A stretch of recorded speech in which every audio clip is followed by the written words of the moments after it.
Në moshën 61 vjeçare ka ndëruar jetë Hafiz Kenan Lushi, imam në xhaminë e Mahallës në Gostivar. Indjeri kishte marrë titullin Hafiz nga mosha 9 vjeçare, kur përfundoi me sukses nxënien përmendesh të tërë Kur'anit, ndërsa prej vitit 1983 e deri në fund të jetës së tij ka kryer detyren e imamit në xhaminë e Mahallës në Gostivar.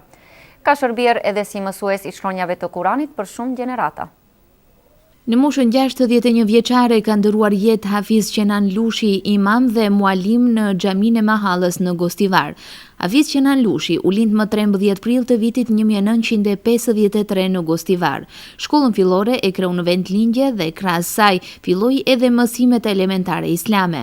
Në moshën 7 vjeçare filloi mësimin përmendësh të Kuranit famlar te Hafiz Kamberi dhe në moshën 9 vjeçare e mbaroi këtë mision me sukses, duke u dekoruar edhe me një diplom hafizi. Në vitin 1964 ai bëri përsëritje të mbamendjes së Kuranit tek disa hafiz të tjerë të njohur në këtë lloj veprimtarie me qëllim që ta përforconte titullin e hafizit.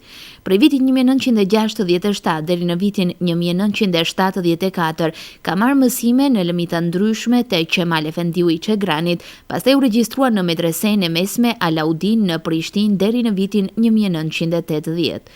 Prej vitit 1975 deri në vitin 1980 ka punuar edhe si imam dhe ka bërë aktivitete të nduarta për t'i pasuruar programet fetare gjatë muajit të Ramazanit në Sarajevo dhe Bosnjë Hercegovinë. Për të qenë veprimtaria e tij akoma më e begatshme, ai në Beograd bëhet shkas për hapjen e një xhamie e cila për arsye të ndryshme ishte mbyllur paraprakisht. Në këtë xhami ka shërbyer prej vitit 1980 deri në vitin 1981 për të kaluar më pas në një objekt tjetër vetar në Zrenjanin, ku shërbeu deri në vitin 1982.